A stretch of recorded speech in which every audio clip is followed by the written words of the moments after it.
አንድ ቋንቋ ክርስቶስ ያለምን ቋንቋ ያውቃል ያውቅ ስንት ቋንቋ ተናግሮ ሄደ እኛ አንዱ ለቋንቋ ብንችል ቢያንስ አትሊስት ሳንል እንላለን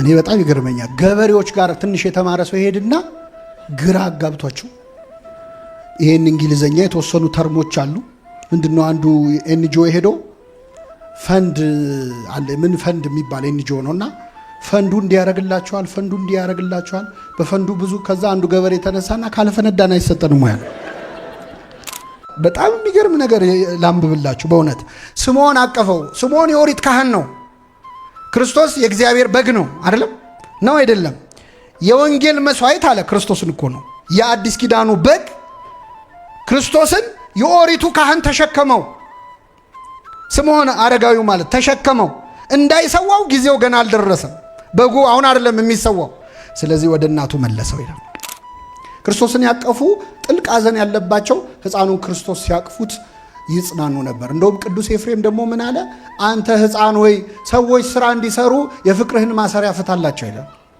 እባክህ አንተም የደሃ ልጅ ነህ መስራት አለብህ ከወዲሁ ተማር ስራ ይላል አንዳንድ ጥርጣሬዎች እግዚአብሔርን ወደ ማወቅ ያደርሳሉ በሁላችንም ልብ ውስጥ የሚመጣ ብዙ ጥርጣሬ አለ ጥርጣሬያችንን የቶማስና የስምዖን ጥርጣሬ ያደርግልን የበረከት ጥርጣሬ ወደ እግዚአብሔር የሚያቀርብና ስምዖን አቀፈው ይላል ሰው ከመሆን በላይ በነገራችን ላይ መዋረድ ይል እስቲ አሁን እዚህ ያላችሁ ሰዎች ወደ ሆነ እንስሳ እንድትቀየሩ ተወስኗል ብሎ አንድ መልአክ መጥቶ ቢነግራችሁ ምረጡ እንስሳውን ብትባሉ ምንድን ነው አበሻ በእርግጠኝነት አንበሳ ነው ለፈጣሪ ሰው መሆን ማለት እኮ ለኛ እንስሳ ከመሆን የበለጠ መዋረድ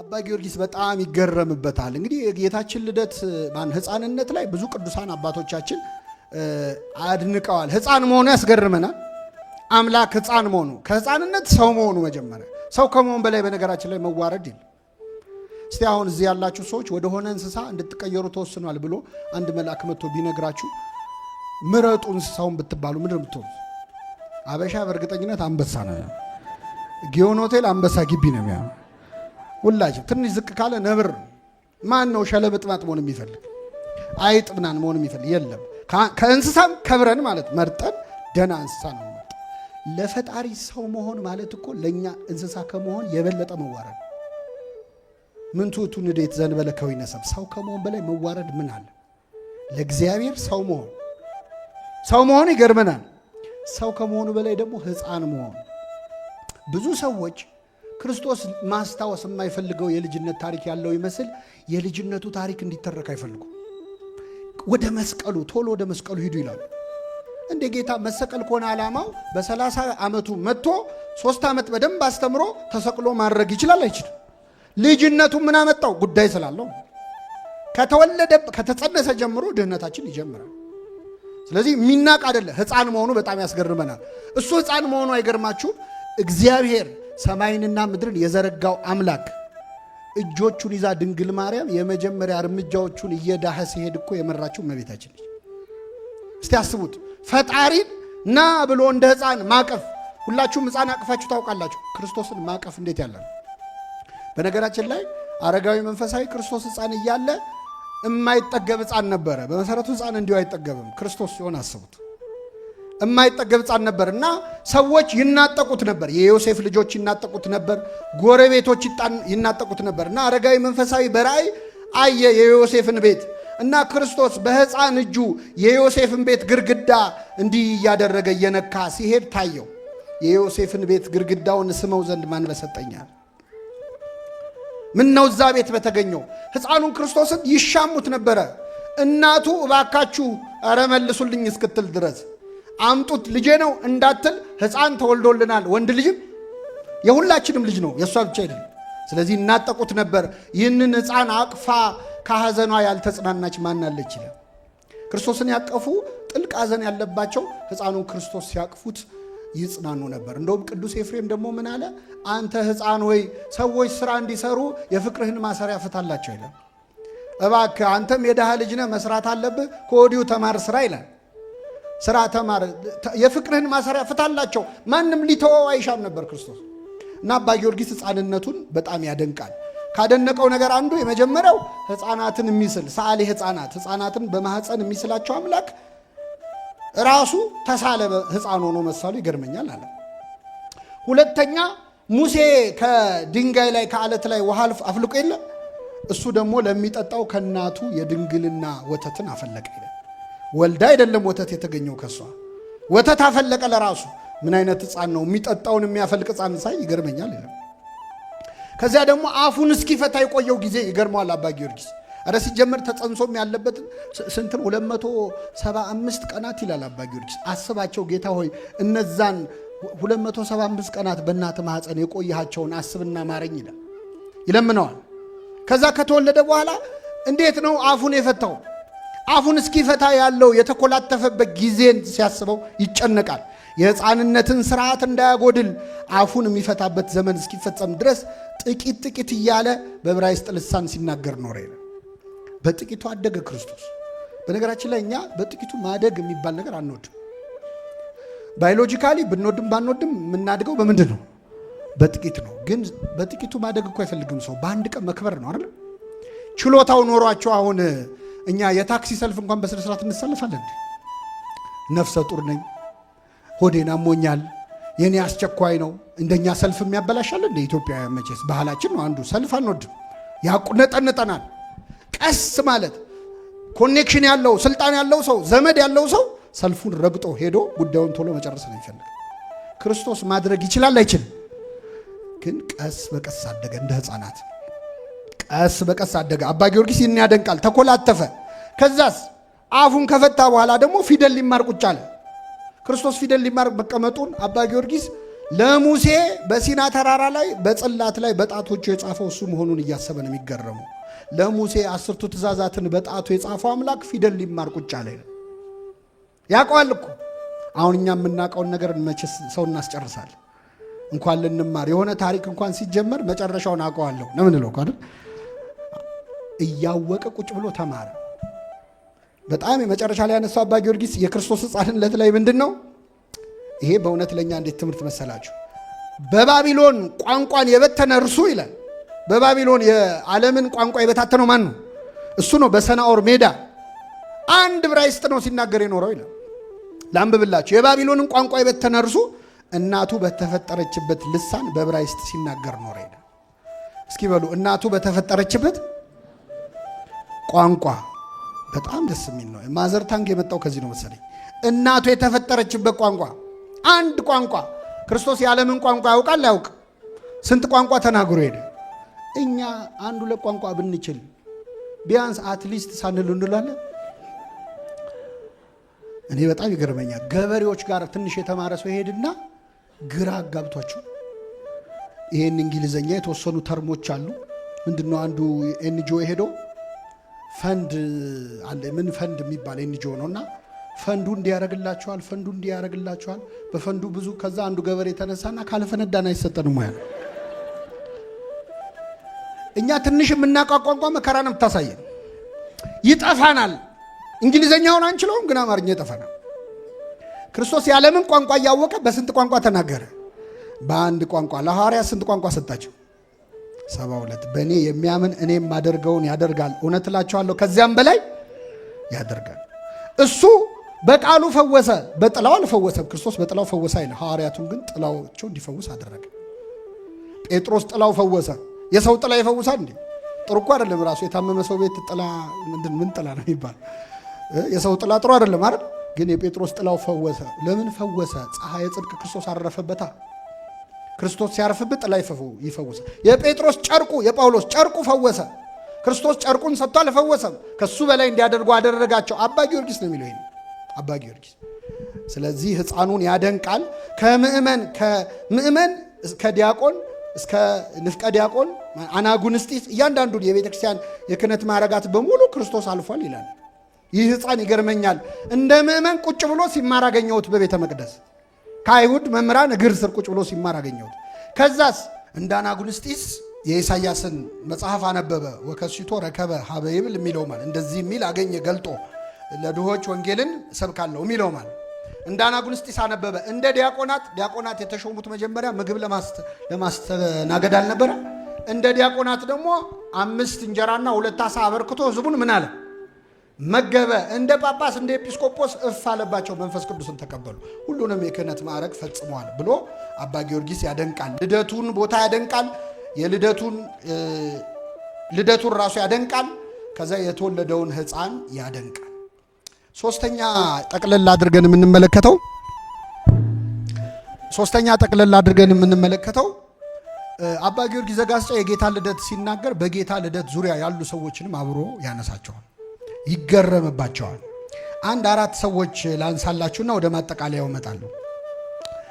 ከክርስቶስ ዙሪያ በተወለደ ጊዜ አብረው የነበሩ ሰዎች አሉ። እመቤታችን አለች የወለደችው። ከዛ በኋላ ቀጥሎ የሚመጣው የመጀመሪያው ሰው ማን? ቅዱስ ዮሴፍ። ቅዱስ ዮሴፍ በአባ ጊዮርጊስ ዘጋስጫ አይን ሴት ልጅ ላይ የደረሰ የረጅም ዓመት ጭቆና ማብቂያ ምልክት ነው በአባ ጊዮርጊስ አመለካከት። ለምን? ሴቲቱን ድንግል ማርያምን ያገለገለው ማን? ወንዱ ቅዱስ ዮሴፍ ነው። እና አባ ጊዮርጊስ ምን ይላል? ሕፃኑን በወለደች ጊዜ እንደ እመቤት እያከበራት እንደ ባለሟል አገለገላት።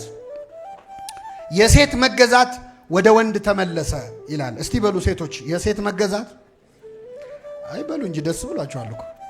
የሴት መገዛት በሉ ወደ ወንድ ተመለሰ። ሴትም ይሄን ወንዶች በሉ፣ ሴትም ለወንድ ራስ ሆነችው። በሏት በደንብ ምን ሆነችው? የሴት ራስ ምንድን ነው? ወንድ ነው አይደለ? አሁን ግን ሴት ለወንድ ራስ ሆነችው። በቅዱስ ዮሴፍ ላይ ራስ ሆነች ማለት ብሎ አባ ጊዮርጊስ ያደንቃል። ዮሴፍን ኪሩቤልን መሰለ ይለዋል። ዮሴፍ እኮ አዝሎታል ክርስቶስን አይደለም? ተሸክሞታል በጀርባው በአረጋዊ ጉልበቱ። ያልወለደውን አሳድጓል እና ኪሩቤልን መሰለ። ያንተ ክብር የእግዚአብሔርን ዙፋን ከሚሸከሙ ከኪሩቤል ጋር ይተካከላል። በሰማይ ሽማግሌ አባት አለው፣ በምድር ደግሞ ያዘለው ሽማግሌ ሌላ አባት አለው አሳዳጊ ያለ ቅዱስ ዮሴፍን ያደንቃል። ሁለተኛ ሄሮድስን ያነሳዋል። የክርስቶስን መወለድ ሲሰማ የደነገጠው ሄሮድስ የተባለ የዛ ዘመን ንጉሥ ነው። ሄሮድስ መጥተው ሰብአ ሰገል የተወለደው የአይሁድ ንጉሥ ወዴት ነው አሉት። የተወለደው የምን ንጉሥ? ሄሮድስ ደግሞ የአይሁድ ንጉሥ ነው ራሱ። ስለዚህ እኔ ነኝ እንዳይል ቆየ ከተወለደ እሱ። ያን ምሽት ተወልዷል ማለት ነው። ከዛ በጣም አስመሳይ ሰው ስለሆነ እስቲ ቆይ ላጣራ ላይ ጠየቀ። በጣም ጥሩ፣ ስለ ሕፃኑ በጥንቃቄ መርምሩ፣ መጥቼ እንድሰግድለት ተመልሳችሁ ንገሩኝ ብሎ አንደኛ ሲያያቸው ወታደሮች ናቸው ማለት ነገስታት ናቸው፣ ጭፍራ አላቸው። ልገለው ነው ቢላቸው እዛው ጦርነት ይነሳል። ስለዚህ እሱም ሪስኩን አይቶ ማለት ነው እንድሰግድለት መታችሁ ንገሩኝ አላቸው። የምታውቁት ታሪክ ተፈጸመ። አባ ጊዮርጊስ ዘጋስጫ ሄሮድስን ይታዘበዋል። ምንም ቢሆን ሄሮድስ አይሁዳዊ ነው። ምንም ቢሆን ብሉይ ኪዳንን ያውቃል አያውቅም? ያውቃል። ኦሪትን የተቀበለ የእስራኤል ንጉሥ ነው። የአሕዛብ ነገስታት ለዚህ ሕፃን እጅ መንሻ ያቀረቡለት። እስራኤላዊው ንጉሥ የይሁዳ ንጉሥ ሄሮድስ ግን በሰይፍ ሰላምታ ሊያቀርብለት ፈለገ። በምን ሰላምታ? ሊገድለው ፈለገ። ሄሮድስ በእርግጥ ለምን ሊገድለው ፈለገ የሚለውን አባ ጊዮርጊስ ዘጋስጫ አንድ አስገራሚ ምክንያት አንስቷል። ሄሮድስ ክርስቶስን ለምንድን ነው ሊገድለው የፈለገው ብትባሉ በተአምር የማትመልሱት መልስ ማለት ለምንድን ነው? ለስልጣኑ ተቆርቁሮ ምናምን ነው አይደለም። አባ ጊዮርጊስ ዘጋስጫ ግን ከሄሮድስ ሴት ልጅ ቢወለድ ኖሮ አይሰደድም ነበር። ከሄሮድስ ሴት ልጅ ቢወለድ ኖሮ ክርስቶስ የሄሮድስ አልጋ ወራሽ ነው የሚሆነው አይደለም። ስለዚህ በእርግጥ ሄሮድስ እንኳን ለምሳሌ አይሆንም፣ 5 ልጆቹን ገሏል። እና ሳልጨርሰው እዚሁ ጠፋብኝ እንትኑ ሎጂኩ። ታሪኩን ስታዩት መጨረሻ ላይ 5 ልጆቹን የገደለ ሰው ነው። ሊሞት ሲል ሄሮድስ ከመሞቱ በፊት ሰው በጣም እንደሚጠላው ስለሚያውቅ መቼስ የዚህ ሀገር ሕዝብ አይወደኝም አያለቅስልኝም፣ ስለዚህ እኔ የምሞትበት ቀን ተወዳጅ የኢያሪኮና የኢየሩሳሌም ሰዎችን ምረጡና ግደሏቸው፣ ለነሱ ሲለቀስ በዛው ለኔም ምን ይላል? በስማ ይህን ሰው የገደለ አምላክ በእውነት ስሙ የተመሰገነ ቢቆይ ጨርሰን ነበረ። ጨካኝ ነው። እና ሄሮድስን ምን ይለዋል አባ ጊዮርጊስ? በሰይፍ ሰላምታ ሊሰጠው ወደደ። ቤተልሔም በደም እና በወተት ተሞላች ይላል። በደምና በምን? ምክንያቱም ሕፃናት ተገድለዋል። እናቶች ሕፃኖቻቸው ስለተገደሉ ወተታቸው መፍሰስ ያቆማል? ወተታቸው ይፈሳል። ስለዚህ ቤተልሔም ወተትና ደም ሞላት ይላል። ምን አይነት በእውነት አባ ጊዮርጊስ በረከቱ ይደረብን። ያየዋል የሚከሰተውን። እኛ የሕፃናት ደም ፈሰሰ ነው የሚታየ፣ እሱ ደግሞ ወተቱም ፈሰሰ በዛው። እንባና ወተት ተቀላቅሎ ፈሰሰ በቤተልሔም። ሄሮድስ ነፋስን ሊዘጋ ሞከረ በቤቱ ይላል። ክርስቶስን ማለት ነው። ነፋስን ዘግቶ በር ሊቆልፍበት ሞከረ። እንዴት ሰው ነፋስን ሊዘጋበት ይሞክራል? ፀሐይን በእጁ ሊጨብጥ ሞከረ። ማን ነው ፀሐይን መጨበጥ ተሳክቶለት የሚያውቀው? እያለ የሄሮድስን ሁኔታ ያደንቃል። ሶስተኛው አባ ጊዮርጊስ ዘጋስጫ የተቀደሰ ኑፋቄ፣ እየሰማችሁ ነው? የተቀደሰ በሉ እስኪ ኑፋቄ ወይም የተቀደሰ ጥርጥር የሚለዋል። አሁን የክህደት ወይም የመጠራጠር፣ ክህደት እንኳን መጠቅልሎ መካድ ነው። መጠራጠር ግን ያው ከፍሎ ማመን ማለት ነው። የተቀደሱ ሁለት መጠራጠሮችን አያለው ይላል።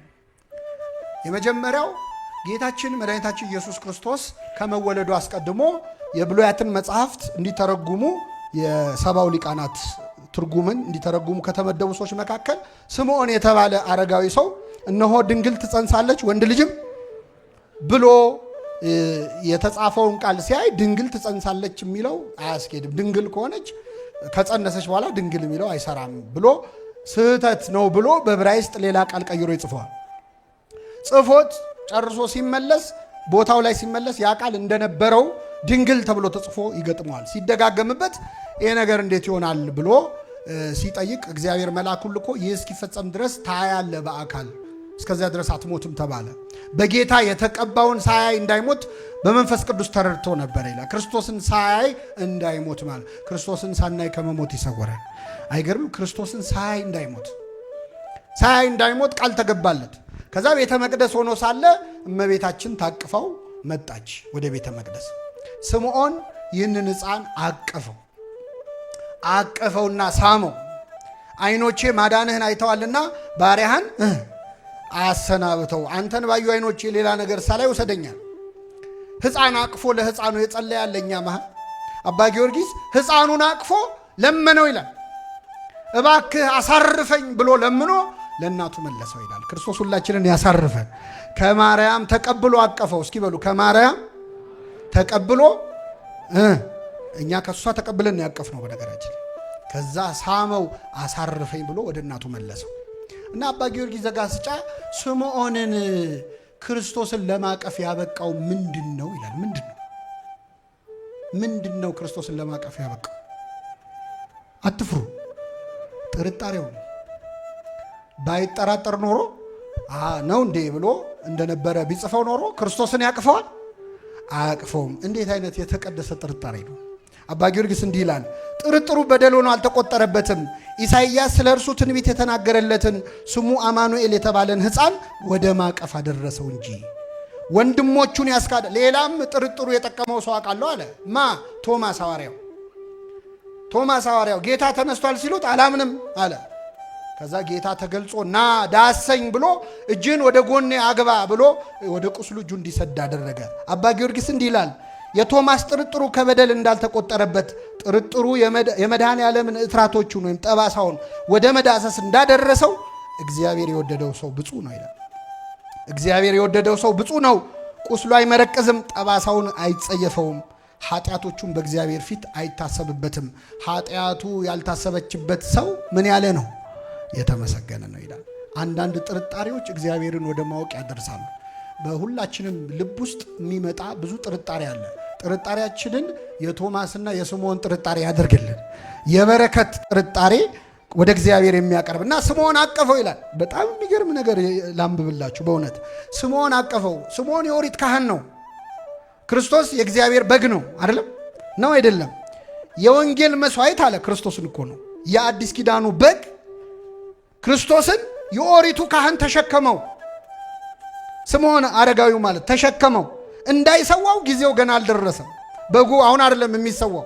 ስለዚህ ወደ እናቱ መለሰው ይላል እና አባ ጊዮርጊስ ስምዖንን ሆኖ ቤተ መቅደስ ውስጥ ከሱ ጋር ይሆናል። የመጨረሻ እመቤታችንን ከእናቲቱ ጋር አባ ጊዮርጊስ ብዙ ይነጋገራል።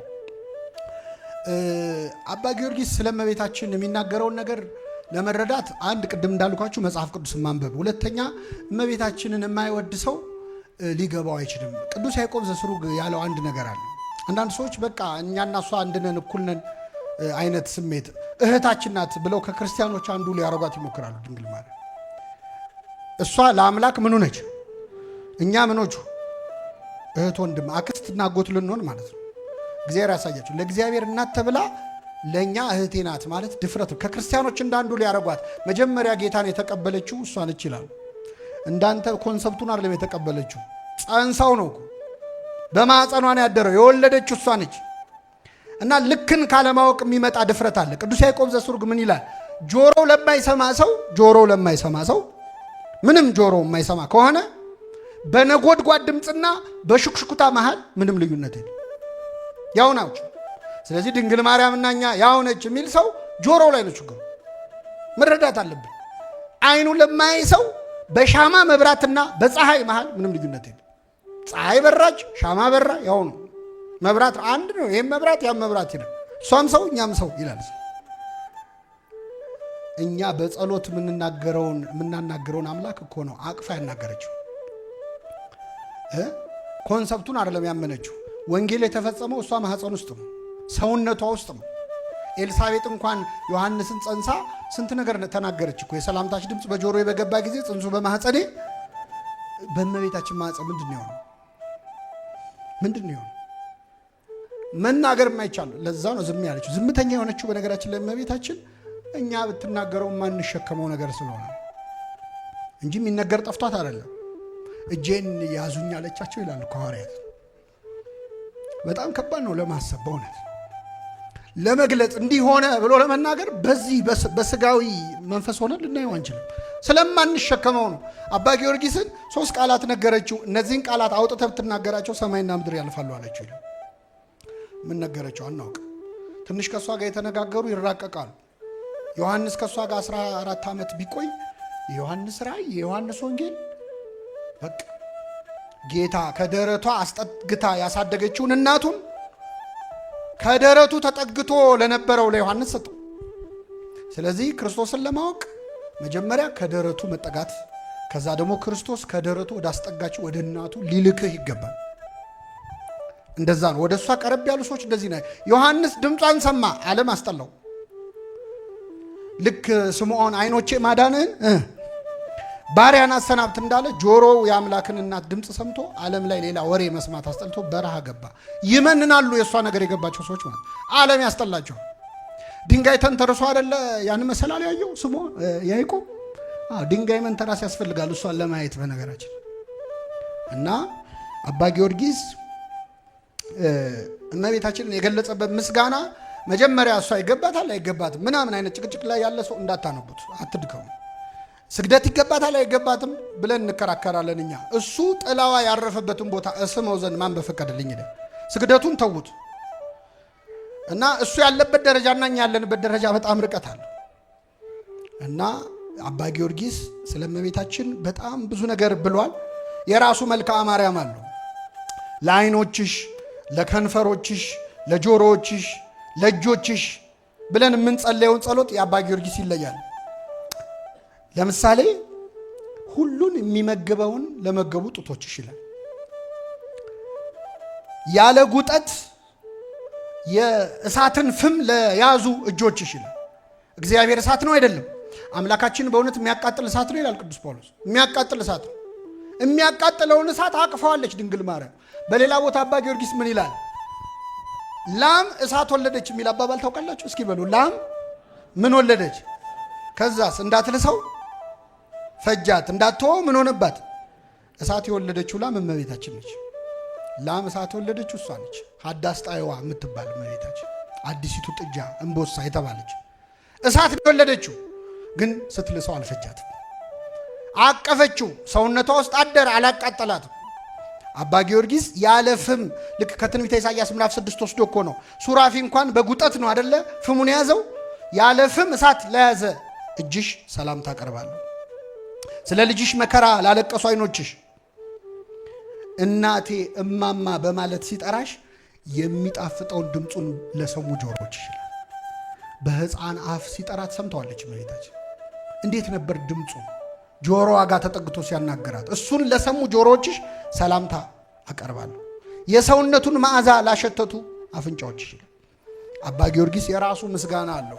የራሱ የጥቅስ ትርጓሜ አለ። ለምሳሌ የቤትህ ቅናት በላችኝ፣ የሚሰድቡ ስድብ በላይ ወደቀም ይላል አይደል?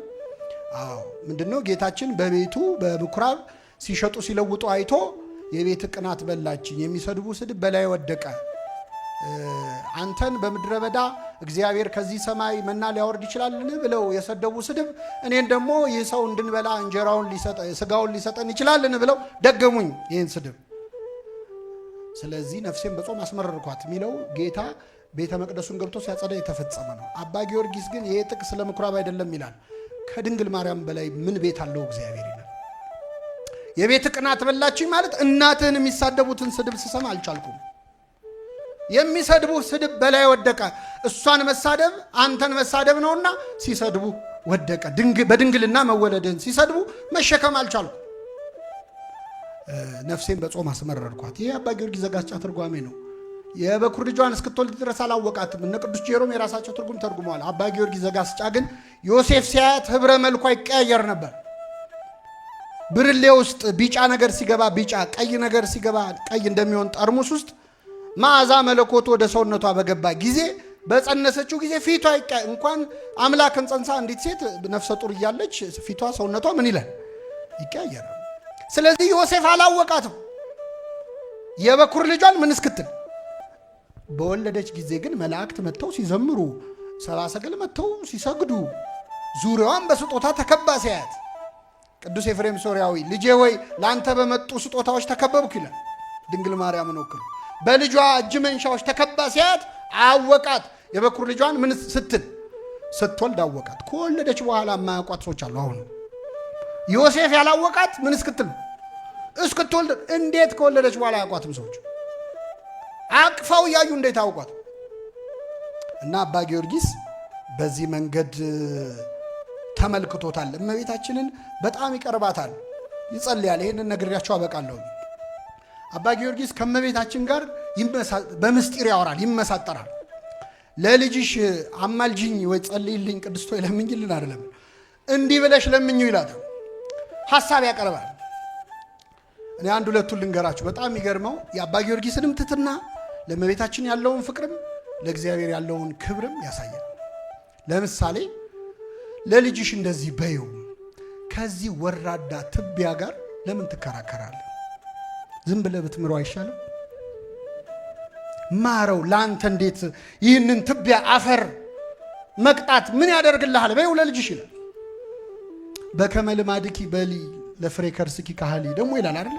መልክአ ሕማማት ላይ በከመ ልማድኪ በሊ ለፍሬ ከርስኪ ካህሊ ኦ ሩህ ይተበቃሊ ለማህፀንሽ ፍሬ እንደዚህ በይው። አንተ ርኅሩህ የማትበቀል ወይ ሰዓሊ ስዕሉን ያጠፋል ወይ? ሰዓሊ ምኑን ስዕል አይደለ ወይ? በአርአያ በአምሳሌ ሳልከው የሰራው አንተ አይደለ ወይ? አሁን እንዴት ስዕል ላይ ትጨክናለህ? ሰዓሊ የተጠበበበት ላይ ስዕል ላይ ይጨክናል? አይጨክንም። ስለዚህ ሁሉን ቻይ ለሆነው ለልጅሽ እንደዚህ በይው። ሰዓሊ ስዕሉን ያጠፋል ወይ? እባክህ ይህን ስዕልህን አታጥፈው ይላል። በይው ይላል። ልጅሽ በደሙ የዋጀኝን ልጅሽን እንዲህ በይው ለልጅሽ። ሰው እንዴት በውድ ዋጋ የገዛውን ነገር ይጥላል ብለሽ ንገሪው ለልጅሽ። በደሙ አይደለ የገዛኝ፣ ለእኔ አይደለ ደሙን ያፈሰሰው። ስለዚህ እንዴት ስጠፋ ዝም ይላል? እባክህ ማረው። እንዴት አትምረውም? በውድ ዋጋ የተገዛ ነገር እንዴት እንደማይጠቅም ነገር ይጣላል በይው ይላል አባ ጊዮርጊስ። በረከቱን ያሳድርብን። ስለዚህ ከእመቤታችን ጋር ያለው ቅርበትና ፍቅር ያማክራታል። በስጋዊ ሕይወቱ በመንፈሳዊ ሕይወቱ በዚህ ዓለም ሰው ከደረሰበት አድርሽኝ። እስኪ በሉ በዚህ ዓለም ሰው ከደረሰበት አድርሽኝ፣ በዚያኛው ዓለም ከልጅሽ ቀኝ አቁሚኝ። አንቺን ከሚወዱ ሰዎች ጋር አገናኝኝ ይላታል። አደራ አንቺን የሚጠሉ ሰዎች እንዳታገናኝኝ ይላል። የሚወዱሽን አገናኝ፣ አንደበቴን አሳምሪልኝ፣ ግርማ ስጭኝ፣ ሞገስ ስጭኝ። ስለ ሰይጣን ይነግራትና ይህንን ድውይ ይህንን ክፉ አይኑን ወጋው ዘንድ ለምን እኔን አታሰለጥኝኝም ይላታል። እኔን አሰልጥኝኝ፣ አስታጥቂኝ ይላል።